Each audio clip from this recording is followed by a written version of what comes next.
Hello, everyone. Welcome. Much love.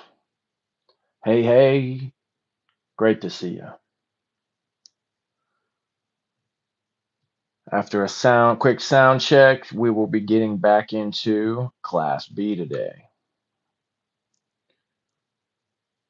So I hope you've been looking forward to that. I hope your day is treating you swell so far.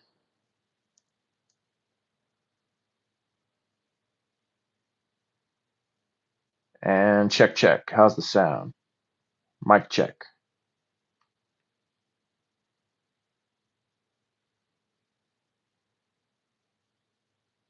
And check, check. How's the sound? It's working real good. Awesome. And One True Goddess, what's up? Welcome in. Always great to see you. Popping in. Swell day so far. Hope the same for you, says One True Goddess. Well, yep, thank you very much. And yeah, definitely. Real beautiful where I'm at. This spring is doing its thing, and I'm loving it. Flowers everywhere, fresh green coming in. Great time of year. And hopefully wherever you're at, you're feeling the same. Those spirits of spring are helping you to feel ever so bright and shining, radiant, like the sun that has given them their new life. All right, so this is Jay Baldale, everyone, and welcome. Welcome back to Class B.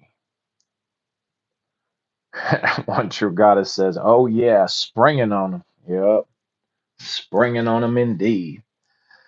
Very swell. That's what I'm saying. Like the Easter bunny hopping, springing along, a little pep in his step. So if you're new and you end up enjoying this content, please be sure to hit a like, share, and subscribe, because I got plenty more where that came from. And you just might find you enjoy some of the other stuff that's up here as well. And today, as we get back into Class B, we are into the Dhammapada proper. So just like in Class A, we have gotten out of the intro and into the texts of ritual and doctrine proper. Well, today we have come out of the intro last week, and now we are into the Dhammapada proper. So hopefully you've been looking forward to that. Welcome into everybody just coming in. Much love. Great to see you here. So we'll shuffle up the deck. We will see what the tarot's got for us as we go back into Class B. B for Buddhism. B for better come correct when the judgment horn blows. Better get on that wheel of Dharma before you find yourself, I don't know, I guess getting trampled by the wheel. You know the wheel. Oh, man, that's funny. I was in the bathroom and I was like seeing this card in my head, and then there it popped out. It made itself want to be known. But I actually want to pull one too. So let's see. That will give me a little bit better understanding of what this card's trying to tell me today. That's funny. Mars in Aries. Aries season. That's right. We've come out of the watery, wonderful, dreamy escape of Pisces, and we are now into that fiery, dominant, Martian ruled energy of Aries. Well, that's fine. That's fine. Aries season's pretty good. Okay, this card here, and it's also something like this other one. What is it? It's a king. It's a court card. It's a king. Oh, nice one. The chariot. Okay. Okay.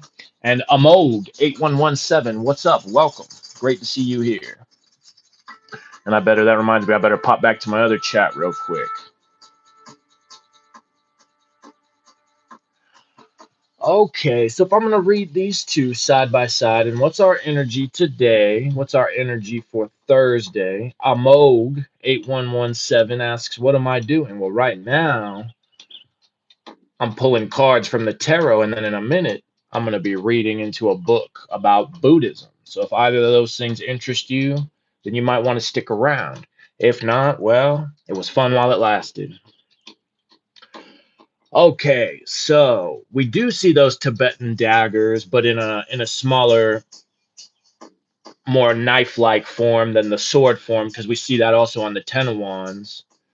So here we see them also as the wands, but they're more in a knife type of smaller, easier, quick cut. But this is also Hokmah on the Tree of Life. So we see that also kind of represented here in the Chariot card, as in that's the canopy of his chariot, is the very firmament, the stars, the how do I want to say, kind of the blueprints, the chaotic aspect of the universe, but that's got the blueprints for the creation to come forth. And so fire also in the wands, that leadership, and Mars in Aries is a pretty good match because Mars is at home in Aries, and I feel like I'm pretty sure that's one of those at homes that you don't got to worry about it being too comfortable. It's productive. It's like, how do I want to say? I already did. It's productive. That's a good enough way to say it. And so, in the way that these wills are locked in, you got one locked in, and now you're ready to go forward with the next. And so perhaps that's in the way that in the material realm, your job, your whatever, you've got pretty focused in, and you're feeling more confident now in your pursuits into these more spiritual type of topics of life. Maybe the other way around, maybe you decided to pursue after the spiritual stuff a bit much, and you found that you were lacking in the material realm, and so you're just trying to get those things balanced, because we can also see two right there, right? Two sides of the scale, balanced, equal. But then let's go down to this chariot a little more. So that's the card of Cancer, or the mother, because if Leo's kind of the father of the zodiac, Cancer is the mother, the moon. To Leo's the sun. Het in the Hebrew alphabet, which is a fence.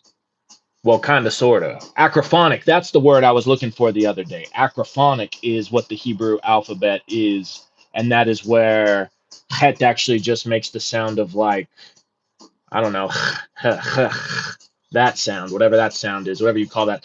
It means it's a language that it makes the sound or whatever. So it's not a hieroglyphic type of language, although it used to be, allegedly. It used to be. So that's where, like, this interpretation of fence and het going together comes from. There's a couple other little interpretations, but we'll focus on that one.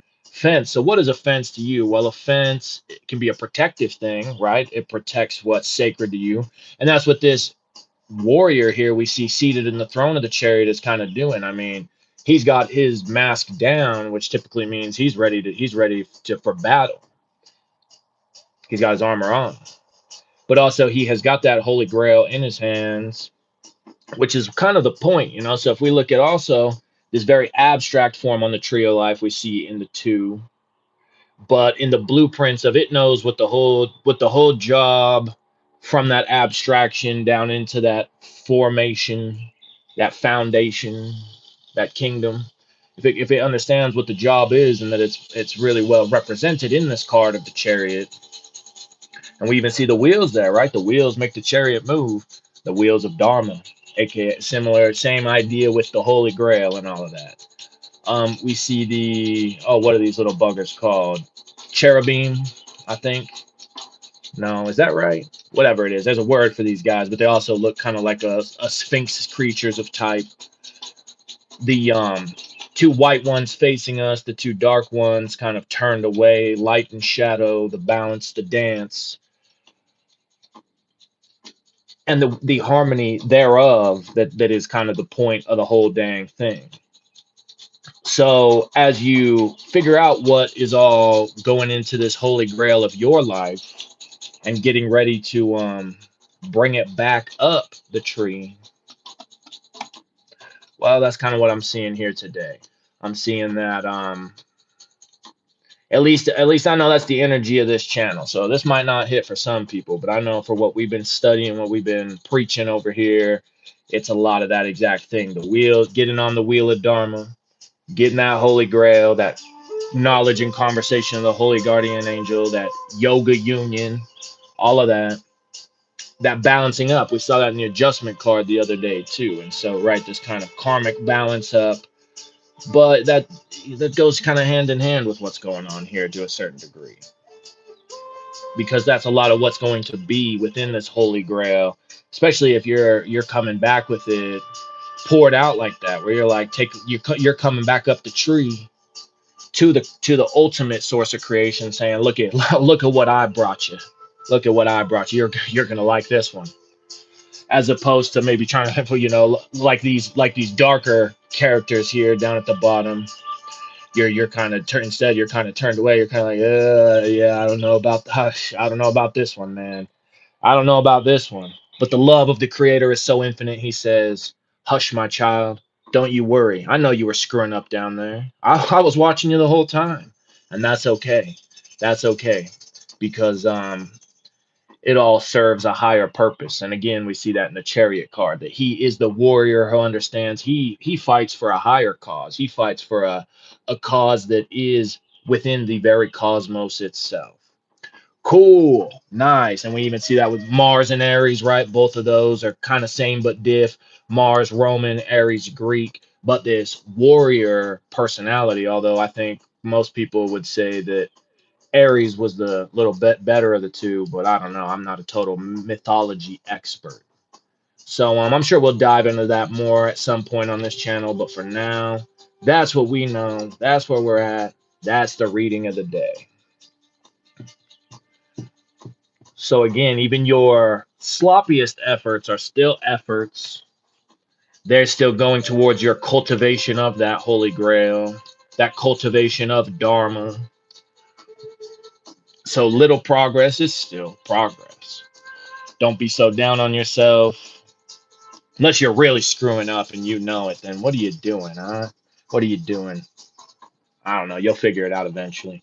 Okay, so that was a decent little intro for us today, and that's all right because now that we are into the Dhammapada proper, it's going to be a lot like the Hermetica was, where as we go through these verses, there's kind of little intro chapters to them, but they're only a couple pages at most, and then the verses themselves. So I don't know exactly how much we'll do today. Today's actually kind of a gauge for us to figure that out into the following classes we'll do, to kind of judge, okay, we can get about this much done in our typical time slot or whatever, you know what I mean? Or, oh, dang, we can actually only do this much, or wow, we really got a lot, you know the game.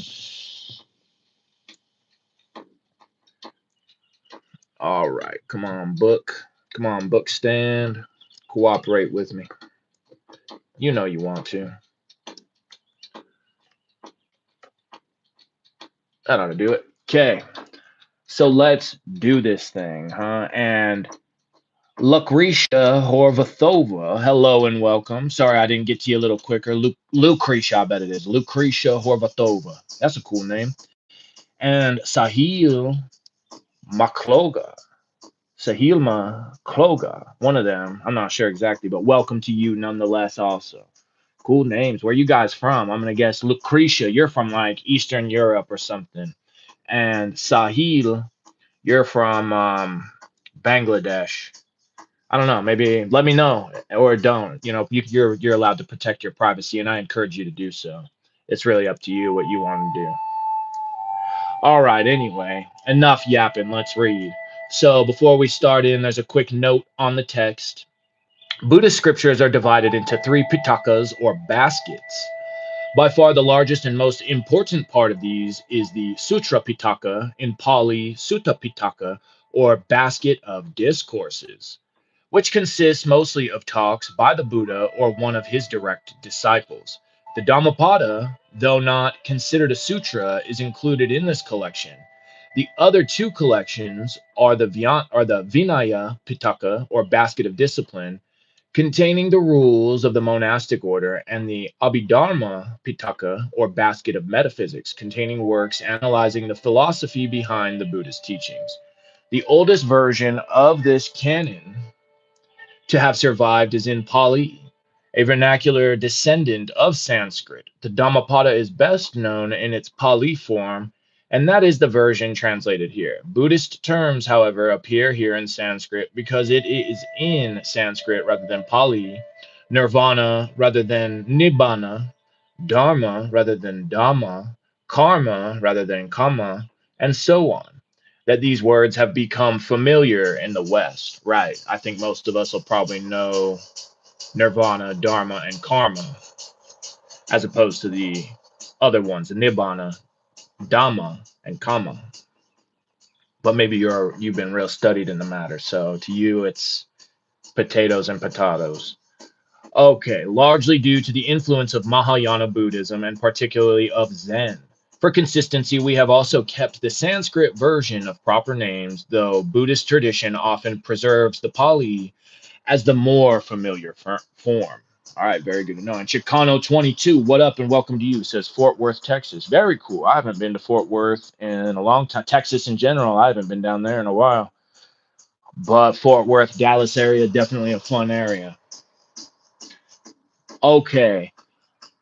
And let's see. Oh, and also Chicano 22, it was you and I who were talking about the Melchizedek Solomon thing. And yeah, as far as like a magical connection, that more occult and like operations of magic, I haven't really been able to find a whole lot.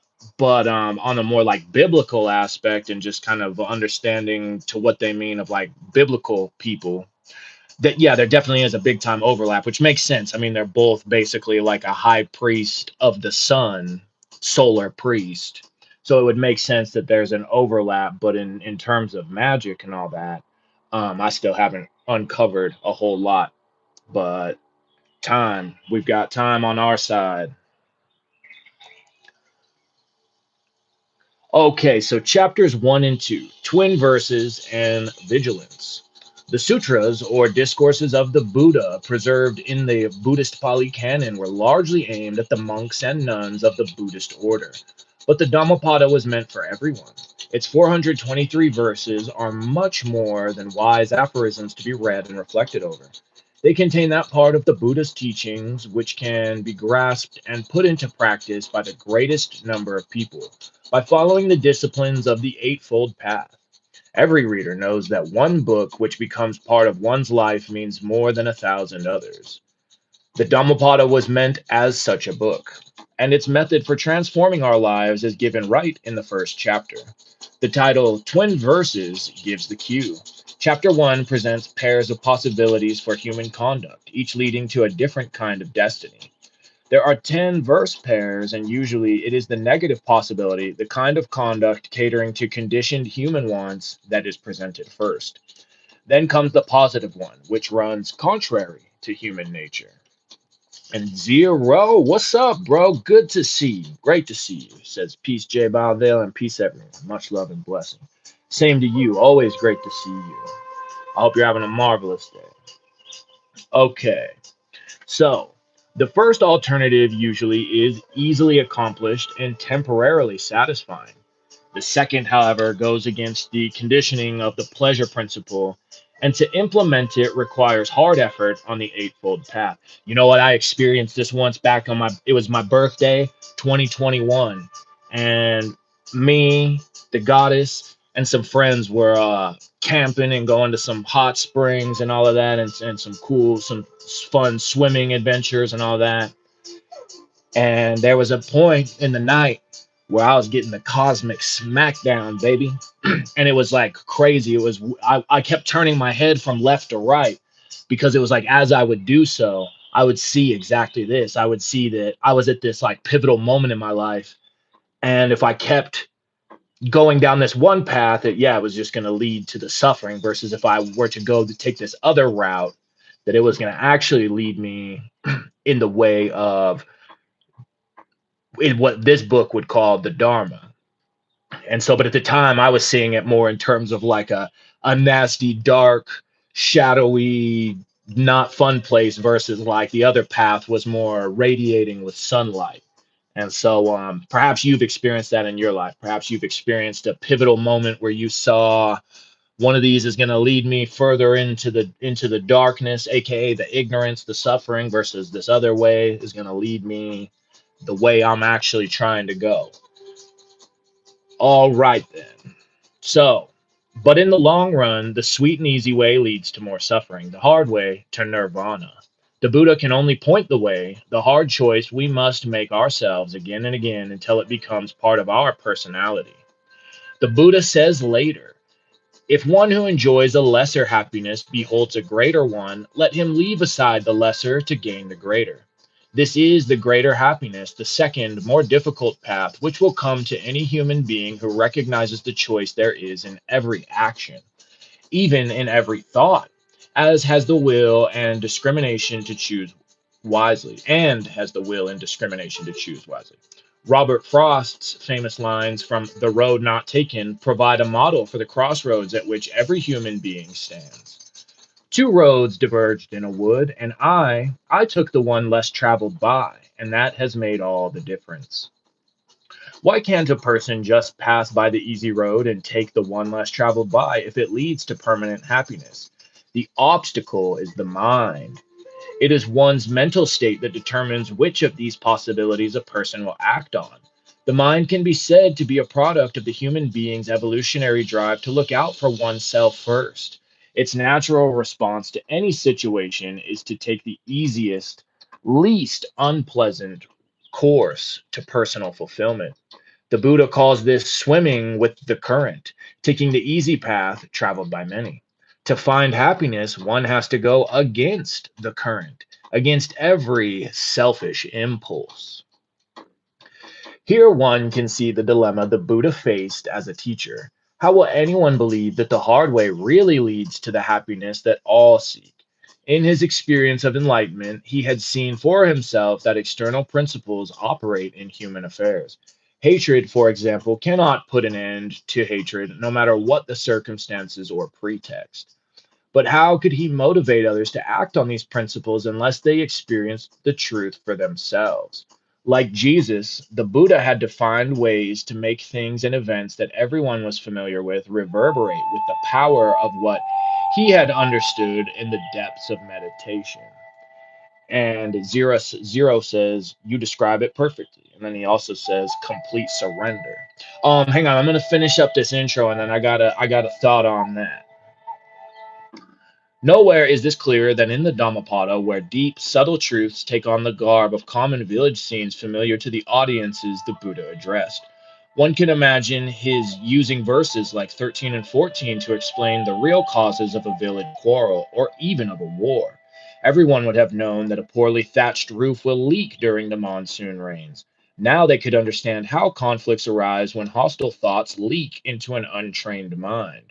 To the Buddha, of course, training the mind meant meditation, the regular discipline of concentrating the mind and making it one pointed at will. Even in the Dhammapada, that is, even for his lay followers, the Buddha emphasizes the practice of meditation above all else. But meditation is a terribly difficult discipline.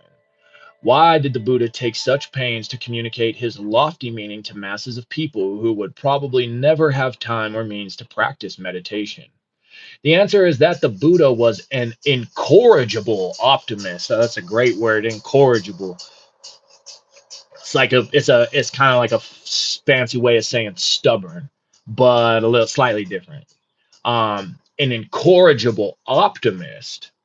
I am confident, he once said, confident with the highest of confidence. And one thing is usually kind of more in a negative context. So, like somebody who's really stubborn and stuck in their ways, you might say they're incorrigible. But this is like saying he was that way, but as an optimist. I am confident, he once said, confident with the highest of confidence. When writers call him a spiritual democrat, they mean he felt sure he could go anywhere in India and find that needle in the haystack. The person who would come up after the sermon and say, I want to know more about how to prevent hostile thoughts from arising. Please teach me. The serious student is what every teacher seeks, and the Buddha found enough of them in these crowds to build a movement that has had a powerful and enduring effect on people's hearts and lives for centuries. So, yeah, I think that's probably a tale as old as time. Real quick, I'm going to say this, and then Zero, I got a thought for you, too. Tale as old as time, because, right, you watch Bobby Hemmett. Is anybody listening to me? Anybody out there hearing me? And it doesn't matter who. It doesn't matter who. It's like you would be having these lectures, and yep, of the big crowd, the smaller percent is like actually hearing it, you could say. But sometimes it takes time for people, sometimes some of those people, it's like they're hearing it, but they're still hearing it through what you could call that clouded lens of Malkuth, to borrow from our transcendental magic studies, instead of that more radiant, purified lens of Tiphereth. And but that's also part of why they're there, is they're trying to clear up that murkiness. They're trying to go from that sphere of Malkuth. They're kind of seeing things through and into that sphere of Tiphereth that the person giving the lecture is more likely seeing through. Yes, saw it at the least, but probably you know what I'm saying. And then so zero, complete surrender. So that makes me think too about the kind of the difference between like yoga or union and with the capital S self that we get from the East versus knowledge and conversation of the Holy Guardian Angel in the West. But Dion Fortune would talk about how, kind of based on the split of the East and West, the temperament of the Eastern person versus like the temperament of the Western person, which could also be tied into things like the very deep like racial samskaras and all of that of the East versus the West, and where the East is a lot more intuitive, which would be a lot more kind of in line with something like surrender, versus in the West we have a lot stronger of a will. So that would make sense why we have those different drives that are ultimately accomplishing the same goal for the big capital G God, or the big zero that it all goes back to. You know. Okay, so let's do this thing. One, twin verses. Our life is shaped by our mind. We become what we think. Suffering follows an evil thought as the wheels of a cart follow the oxen that draw it. Our life is shaped by our mind. We become what we think. Joy follows a pure thought like a shadow that never leaves. He was angry with me. He attacked me. He defeated me. He robbed me. Those who dwell on such thoughts will never be free from hatred. He was angry with me. He attacked me. He defeated me. He robbed me. Those who do not dwell on such thoughts will surely become free from hatred. For hatred can never put an end to hatred. Love alone can. This is an unalterable law. People forget that their lives will end soon. For those who remember, quarrels come to an end. As a strong wind blows down a weak tree, Mara, the tempter, working too much and working too little, are caught in the frantic pursuit of pleasure. As the strongest wind cannot shake a mountain, Mara cannot shake those who are self disciplined and full of faith. Those who put on the saffron robe without purifying the mind, who lack truthfulness and self control, are not fit to wear the saffron robe. But those who have purified their minds, who are endowed with truth and self control, are truly fit to wear the saffron robe. The deluded, imagining trivial things to be vital to life, follow their vain fancies and never attain the highest knowledge. But the wise, knowing what is trivial and what is vital, see their thoughts on the supreme goal and attain the highest knowledge. As rain seeps through an ill thatched hut, passion will seep through an untrained mind. As rain cannot seep through a well thatched hut, passion cannot seep through a well trained mind. Those who are selfish suffer here and hereafter. They suffer in both worlds and from the results of their own actions. But those who are selfless rejoice here and rejoice after. They rejoice in both worlds from the results of their own actions. Those who are selfish suffer in this life and in the next. They suffer seeing the results of the evil they have done, and more suffering awaits them in the next life. But those who are selfless rejoice in this life and in the next. They rejoice seeing the good that they have done, and more joy awaits them in the next life. Those who recite many scriptures but fail to practice their teachings are like a cowherd counting another's cows. They do not share in the joys of the spiritual life. But those who know few scriptures yet practice their teachings, overcoming all lust, hatred, and delusion, live with a pure mind in the highest wisdom. They stand without external supports and share in the joys of the spiritual life. Yep, there we go. Chapter 1. And yeah, that's why I'm saying do this stuff. Do this stuff. Don't just sit and listen to hours and hours and hours and hours and hours of content on it all day, every day. Actually do the stuff too.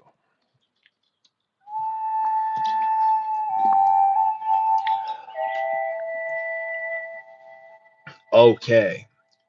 2. Vigilance. Be vigilant and go beyond death. If you lack vigilance, you cannot escape. Those who strive earnestly will go beyond death. Those who do not can never come to life. The wise understand this and rejoice in the wisdom of the noble ones. Meditating earnestly and striving for nirvana, they attain the highest joy and freedom. If you meditate earnestly, pure in mind and kind in deeds, leading a disciplined life in harmony with the Dharma, you will grow in glory.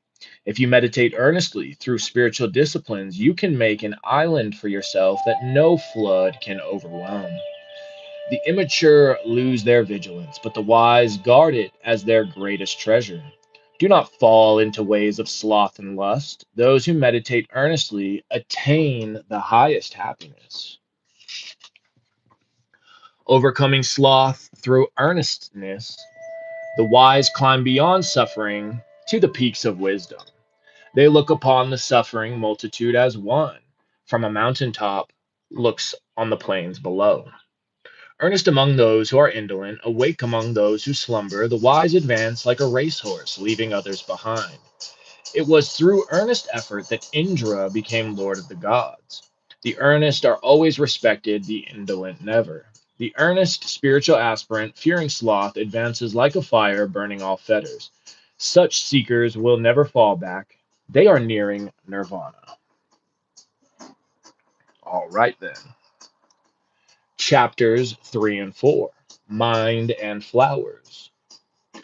Control of the mind, the theme of chapter 3, is the most challenging and the most rewarding of human tasks, and the Buddha does not underestimate its difficulties. The mind, he suggests, has a depth far greater than the deepest sea, and all the way down it churns with emotional tempests of which we are barely conscious, but which virtually dictate thought and behavior. According to the Buddha, we don't need any hell or afterlife to look for the devil. The mind itself, quick, fickle, and exceedingly difficult to focus, is the realm of Mara. In its depths lie untapped sources of great power, desires and drives of such magnitude that the mind is rarely under any real control. It simply moves about as it likes. To train these forces to obey the conscious will, the Buddha says, is the only way to be free from the mind's race old urges and proddings. But this kind of training, Mahatma Gandhi once said, requires the patience of someone trying to empty the sea with a teacup. The method for training the mind is meditation. One way to visualize what happens in meditation is to think of the raw stuff of consciousness as clay, shaped on the potter's wheel of the mind. The shapes this clay has taken, strong desires, fears, attitudes, and aspirations, every habitual way of thinking, determine a person's behavior. Meditation slowly allows access to a level of awareness where these rigid shapes can be softened and made pliable again, until finally consciousness becomes like amorphous clay. Then the mind has no habits. It rests in its native state, calm, clear, adaptable, and endlessly responsive. Action then is no longer a matter of stimulus and response. It becomes unconditioned, spontaneous, and free. This achievement is exceedingly difficult, however, because the mind churns with distracting thoughts that prevent us from going deep enough in meditation to make the necessary changes. However, one tries to concentrate, the mind has subtle ways of wandering away to some desire or activity over which we have little conscious control. Yeah, how many of you find that as you try to meditate? So that's why you give up, especially early on, because you'll be sitting there trying to focus on your breathing or something like that. A method of breathing, usually the good way to start out, counting the breaths in and out, all of that. And then, but next thing you know, you're thinking about work, or you're thinking about your family, or you're thinking about who knows what. You're not thinking about counting these breaths anymore and putting all your focus and concentration into that. Nope. And you're thinking about, oh crap, I gotta pay that bill I haven't paid. You're thinking about something. Okay. It is hard to imagine a more apt simile than verse 34, where the mind is compared to a fish out of water, gasping and thrashing about. One who has truly learned to meditate, the Buddha says, can aim thoughts with the accuracy and power of a skilled archer. Instead of thoughts going in all directions, each one finds its mark. These martial associations are appropriate, for meditation is a battle, and this arrow is the weapon of wisdom. No conqueror, not even Napoleon or Alexander, ever fought a battle more significant than that waged for control over one's mind. To win, the Buddha says in a later verse, is a greater feat than conquering 1,000 times 1,000 men on the battlefield. It means ultimately the conquest of death itself, an achievement no worldly conqueror can claim. Until this victory is gained, however, the mind is still out of control. An undisciplined mind not only cannot be relied on, it cannot avoid doing harm. Verse 41 provides a grim glimpse of the inevitable fate of those who fail to train the mind. This is an example of what Buddhists call a meditation on bodily decay, a device used in monastic circles to resist the powerful physical passions and longings that assault a person trying to master the mind. Monastics may have pursued this grim line a little more vigorously than the Buddha recommended on what he called the middle path. Nevertheless, it can surely be said that nothing caused him more grief than the human being's short-sighted pursuit of satisfactions that cannot last. This is why he so pressingly urged everyone to shun ephemeral activities in order to pursue the only accomplishments that last. In the Sutta Nipata, a youth named Kappa asks, "Tell me about an island where all this suffering will be no more." And the Buddha replies, "Kappa, for those struggling in midstream, in great fear of the flood, of growing old and of dying, for all those, I say, an island exists where there is no place for impediments, no place for clinging, the island of no going beyond. I call it nirvana, the complete destruction of old age and dying." It may seem surprising that the Buddha devotes so much attention to suspending the operations of that very instrument which people associate with human progress. All of the major material accomplishments of our civilization, the development of the machine, the conquest of disease, the triumph of technology, stem from creative thought. However, no one today would claim that such exploits have taken humanity beyond suffering, much less that they can free a person from death, both of which, the Buddha claims, come when the mind is stilled. Moreover, less laudable feats, the poisoning of the environment, the production of weapons powerful enough to destroy all life, also can be traced to creative thought. So long as the mind is not under control, the Buddha says, destructive thoughts cannot be kept out, and selfish motives cannot help bringing undesirable results as well as desirable ones. The inertial drift of millions of such minds, not evil but simply uncontrolled, can take the world to a precipice. Yet, as the Buddha implies in a later verse, the power of a well trained mind is such that one clear headed, compassionate individual appealing deeply to what is best in human nature can be enough to reverse a destructive course of action. And that's exactly what Handbook for the New Paradigm said, too. All right, so 3, mind. As an archer aims an arrow, the wise aim their restless thoughts, hard to aim, hard to restrain. As a fish hooked and left on the sand thrashes about in agony, the mind, being trained in meditation, trembles all over, despite or desperate to escape the hand of Mara. Hard it is to train the mind, which goes where it likes and does what it wants, but a trained mind brings health and happiness. The wise can direct their thoughts, subtle and elusive, wherever they choose. A trained mind brings health and happiness. Hey, also, there's an interesting in this verse right before that one, this 34. As a fish hooked and left on the sand thrashes about in agony, the mind being trained in meditation trembles all over, desperate to escape the hand of Mara. There's a very interesting tarot connection with that passage. And but that's if we don't do the Crowley switch. I'll just say that much, but I'll let you try to figure out the rest. Okay. Those who can direct thoughts which are unsubstantial and wander so aimlessly are freed from the bonds of Mara. They are not wise whose thoughts are not steady and minds not serene, who do not know Dharma, the law of life. They are wise whose thoughts are steady and minds serene, unaffected by good and bad. They are awake from and free from fear. Remember, this body is like a fragile clay pot. Make your mind a fortress and conquer Mara with the weapon of wisdom. Guard your conquest always. Remember that this body will soon lie in the earth, without life, without value, useless as a burned log. More than those who hate you, more than all your enemies, an undisciplined mind does greater harm. More than your mother, more than your father, more than all your family, a well disciplined mind does greater good. Okay, 4. Flowers. As a garland maker chooses the right flowers, choose the well taught path of Dharma and go beyond the realms of death and of the gods. As a garland maker chooses the right flowers, those who choose the well taught path of Dharma will go beyond the realms of death and of the gods. Remembering that this body is like froth of the nature of a mirage, break the flower tipped arrows of Mara. Never again will death touch you. As a flood sweeps away a slumbering village, death sweeps away those who spend their lives gathering flowers.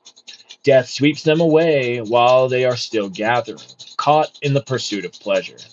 But the wise live without injuring nature, as the bee drinks nectar without harming the flower. Do not give your attention to what others do or fail to do. Give it to what you do or fail to do.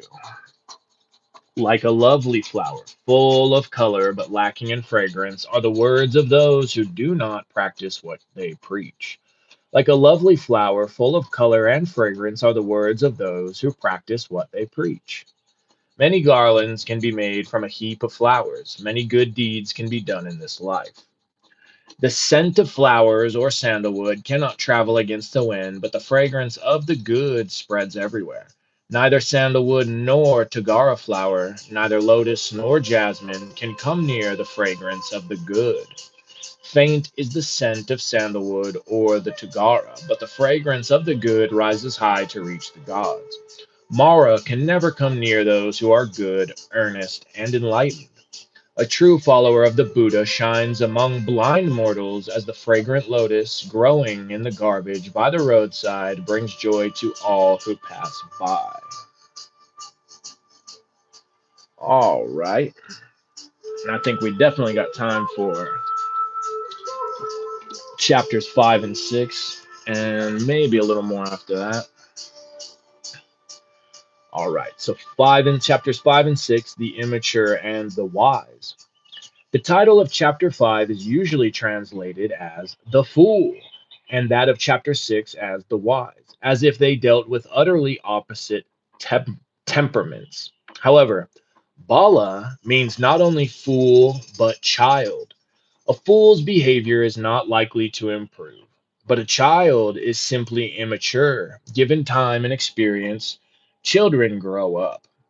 Now, that's a good way to sum up the way I approach a lot of on this channel and trying to navigate those waters of idiot compassion and trying to smack the hand away. But if you want to burn it so bad, whatever, because you burn it enough times, you'll realize you don't really want to burn it on the stove anymore, and especially in a way that's so indignant.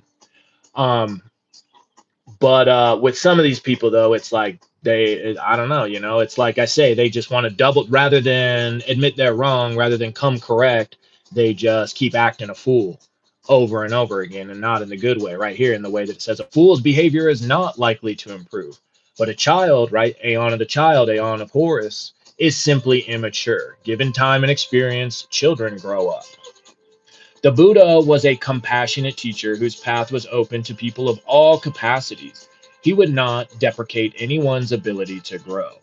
Translating Bala as immature gives all of us the benefit of the doubt, as the Buddha always did. Right, so even some of those people who are so determined to act a fool, eventually they will get it. Eventually they will come correct, but it might take them a few more lifetimes, at least. Hard to say though, for sure. I don't. I couldn't tell you on that. Buddha probably could though. But the Buddha was also a realist, and these verses show it. In the Anguttara Nikaya, he defines the immature person succinctly. Monks, there are two kinds of immature people: those who do not see their own mistakes as mistakes, and those who do not forgive mistakes committed by someone else. The evolution from immaturity to wisdom is a long road, longest of all for those who do not base their actions on some deeper purpose in life. The word samsara in verse 60, which refers to the cycle of birth and death, means literally that which is moving intensely. That is the everyday world of incessant change. Immature people living unreflectively from moment to moment drown in the instability of samsara, which drags on as endlessly as night for the insomniac. That is because this kind of immaturity is not that of a child, but of the adult who is not sensitive to that moment of discrimination when one choice will lead toward wisdom and the other to bitter pain. Lacking that sensitivity, he has to undergo a good deal of pain to learn from life, for even the bitterest suffering does not carry his understanding very far forward. Like a spoon that cannot savor the taste of soup, he is impervious to wisdom even when it is in the very air around him. Yet an immature person can always learn to grow. Knowledge itself cannot lead such people to wisdom because, lacking sound discrimination, they will misuse it so badly that they will break their heads against it. Oh, verse 72 on that one, too, huh? Big shocker there. But if those who are immature have enough self knowledge to realize they are immature, that is the beginning of wisdom. It will save them from having to undergo the painful experience that many unwise actions would otherwise have inflicted on them. One of the main distinctions between immaturity and wisdom lies in one's ability to assimilate teaching. The immature person was compared to a spoon in soup. The wise can taste the soup and savor the subtleties of its flavor.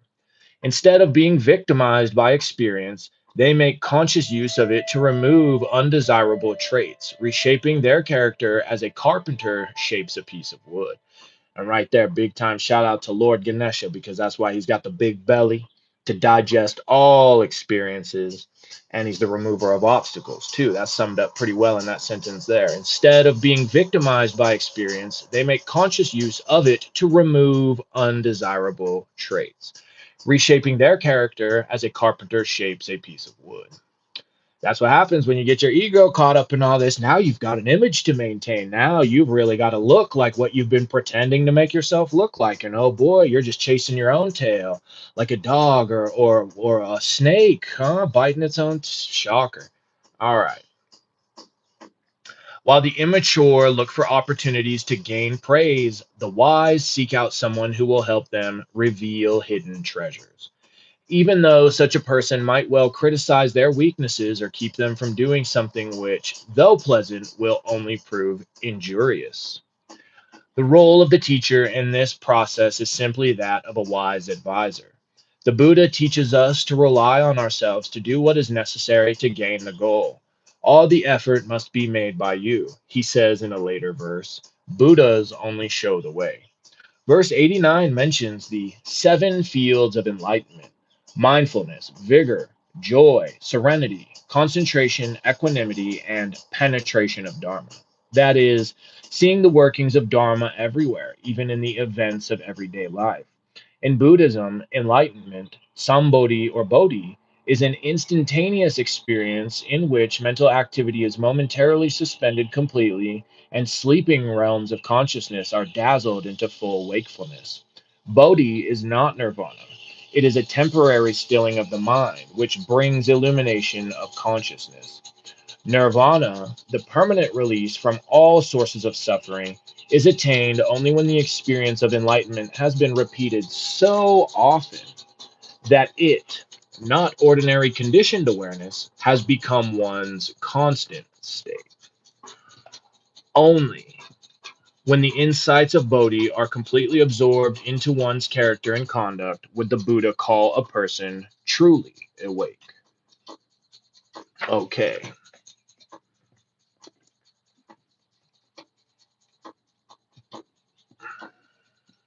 Come on. All right, there we go. All right, so 5, the immature. Long is the night to those who are awake. Long is the road to those who are weary. Long is the cycle of birth and death to those who know not the Dharma. If you find no one to support you on the spiritual path, walk alone.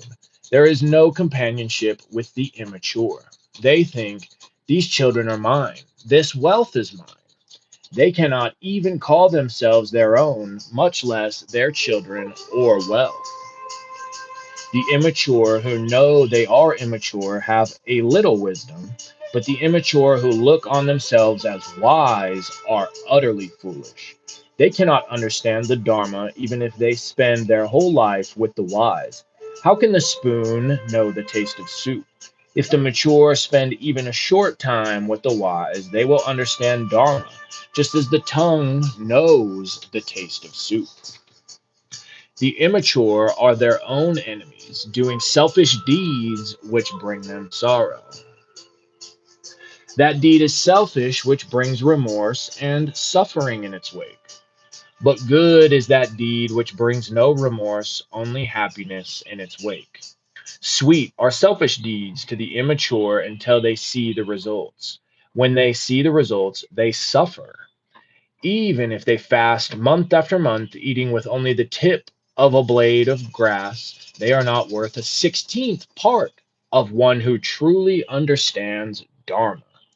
As fresh milk needs time to curdle, a selfish deed takes time to bring sorrow in its wake. Like fire smoldering under the ashes, slowly does it burn the immature.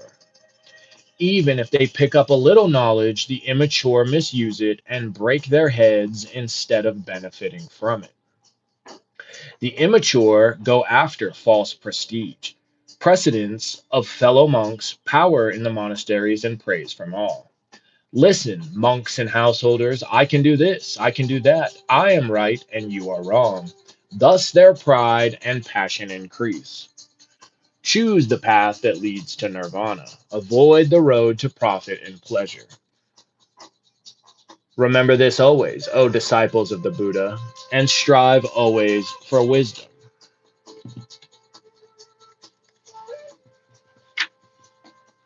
All right, 6, the wise. If you see someone wise who can steer you away from the wrong path, follow that person as you would one who can reveal hidden treasures. Only good can come out of it. Let them admonish or instruct or restrain you from what is wrong. They will be loved by the good, but disliked by the bad. Make friends with those who are good and true, not with those who are bad and false. To follow the Dharma revealed by the noble ones is to live in joy with a serene mind. As irrigators lead water where they want, as archers make their arrows straight, as carpenters carve wood, the wise shape their minds. As a solid rock cannot be moved by the wind, the wise are not shaken by praise or blame. When they listen to the words of the Dharma, their minds become calm and clear like the waters of a still lake. Good people keep on walking whatever happens. They do not speak vain words and are the same in good fortune and bad. If one desires neither children nor wealth nor powers nor success by unfair means, know such a one to be good, wise, and virtuous. Few are those who reach the other shore. Most people keep running up and down this shore.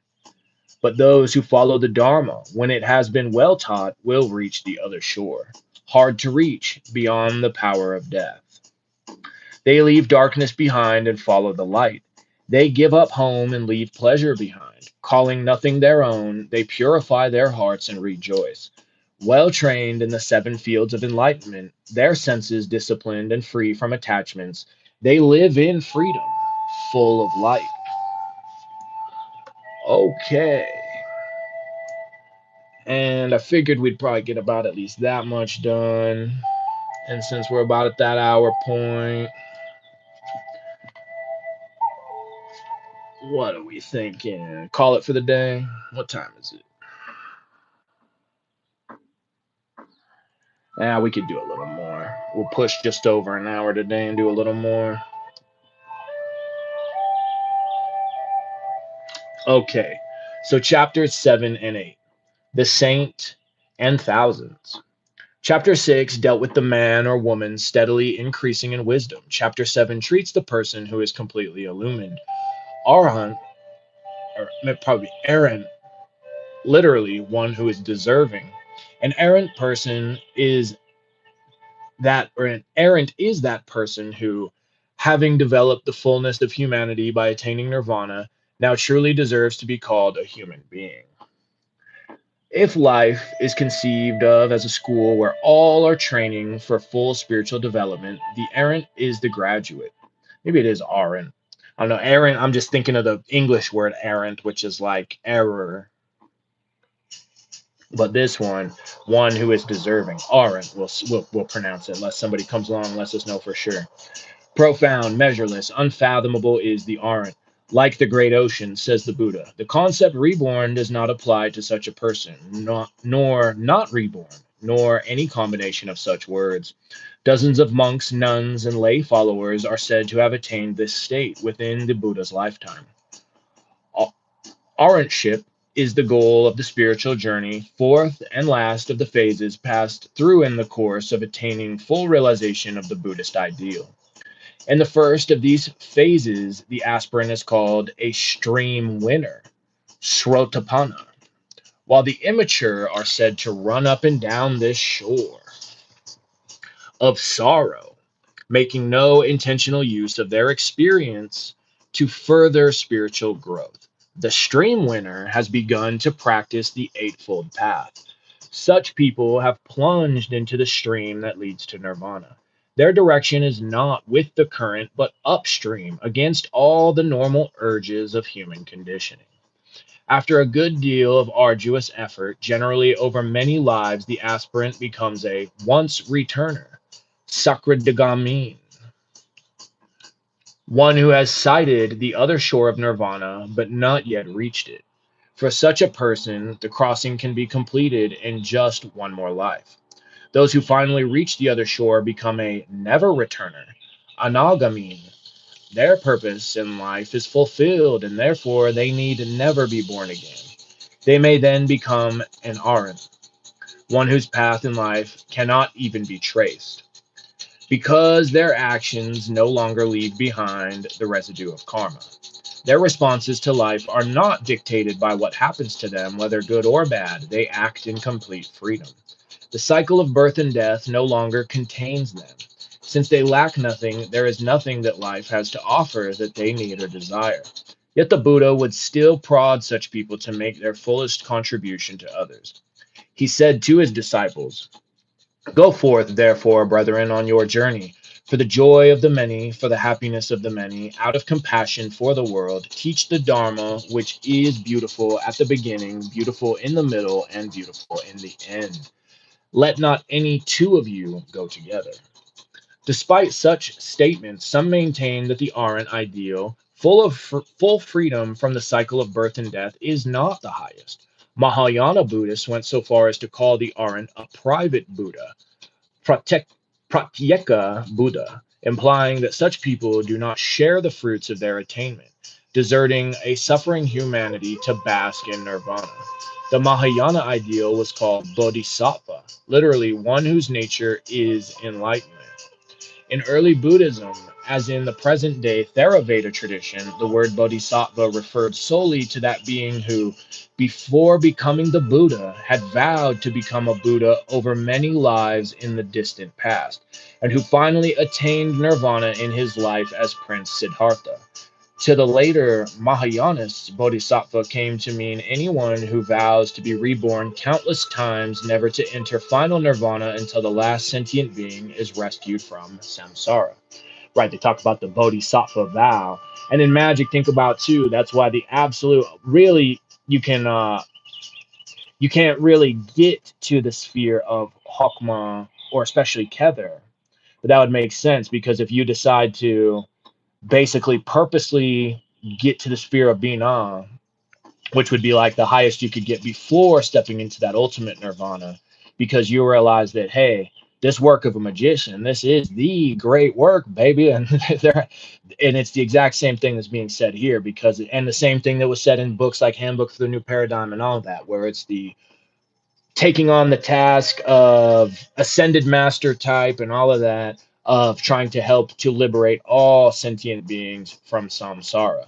But I get there's different planes too, you know what I mean? So you might decide, if you truly make it to that level, that you're going to work from a higher plane in a different incarnation rather than come all the way back down into the human realm. But to my understanding, the very most effective you can be is in the human form.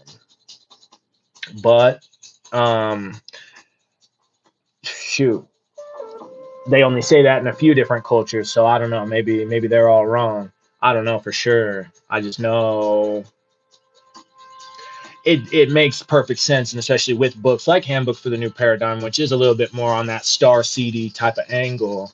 Even that one talks about like, hey, yeah, as human beings, we kind of have an ultimate potential for this thing, so it would make sense to decide to continue coming back, um, in order to do this work. So that's where a lot of us have probably, yeah, put in some type of work in past lives to get to this point in this life. Okay, because of the divergence of the Mahayana and Theravada schools, the ideals of Arhat and Bodhisattva are commonly contrasted, and from a philosophical standpoint, they seem very different. The Arhat has won permanent release from samsara, while the Bodhisattva chooses to return to it until the very end of time. The distinction, however, may be of no more than a philosophical interest. To someone actually trying to practice the Buddha's disciplines, the Arhat has the same inestimable value as the Bodhisattva in terms of what they give to the rest of life. Both supply us with the loftiest possible image of the human being. Both are living embodiments of that goal toward which all humanity blindly gropes. When the Brahmins Sangarava criticized the Buddha for the supposed selfishness of his spiritual ideal, the Buddha traced out the career of an enlightened person and let the Brahmin draw his own conclusions. A Buddha, he explained, speaks like this: Come, this is the way, the practice which I have followed. Having fully mastered it, and having by my own powers of knowing plunged into the incomparable bliss of the spiritual life, I have told that way to others.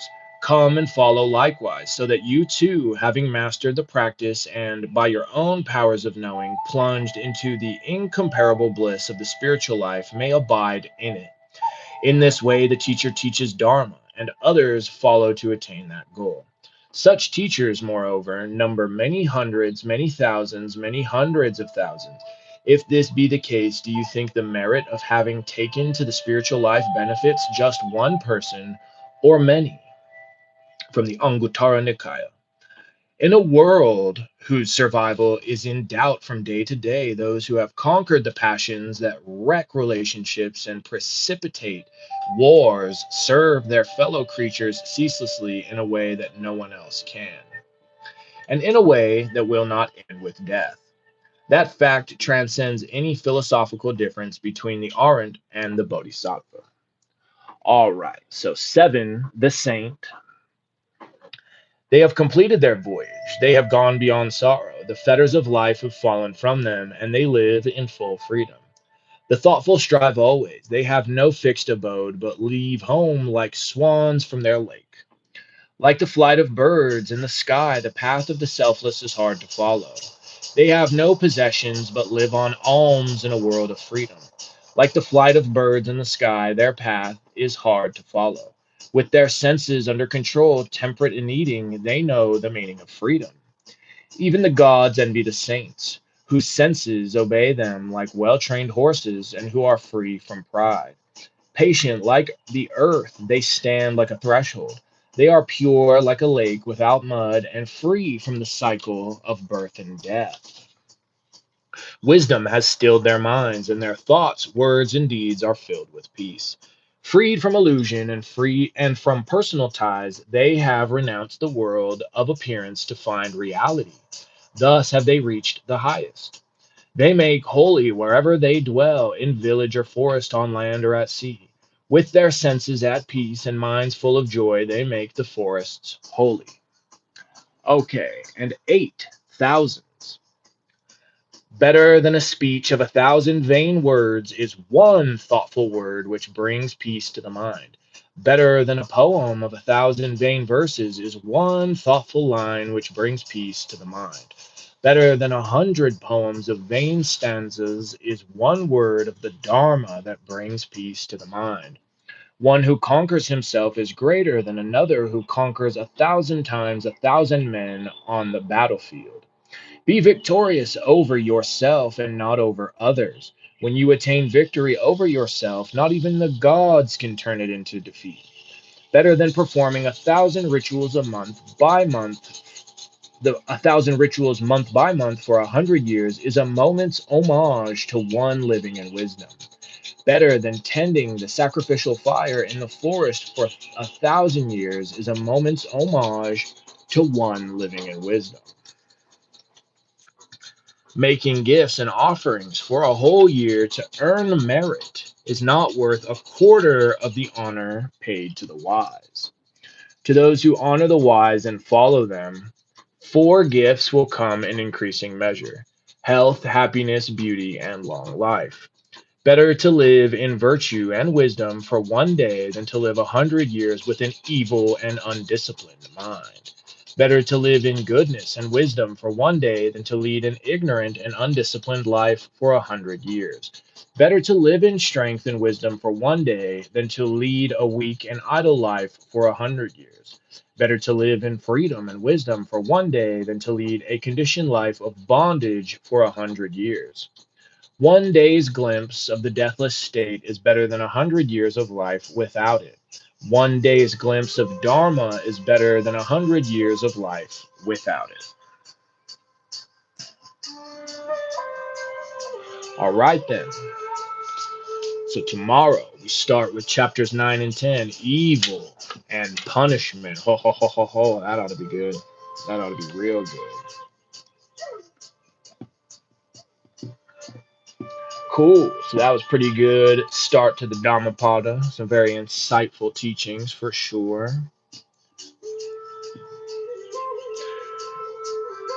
And I appreciate you all very much. I hope you're enjoying this beautiful day, this beautiful night, whenever and wherever you come across this.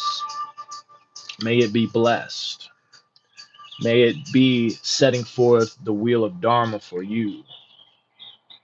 That wheel that'll bring your chariot to carry the Holy Grail back home. Okay, everyone. Much love, Chicano. Thank you very much. Great to see you, Zero. Great to see you, Amog. Hopefully you found this interesting. You said you did, so hopefully you stuck around and really, really enjoy it. If not, well, either way, be blessed. And One True God, it's always great to see you. I appreciate your company. All right, everyone. Well, that's going to do it for today. Tomorrow, yep, we'll hop in on some more of this. Yeah, we were able to cut out a pretty good chunk, so that's pretty swell. So we'll just see how it keeps moving. And you know the drill. But anyway, much love, many blessings. This has been Jay Baldale. This has been the Dhammapada. And I'll see you tomorrow. Bye-bye.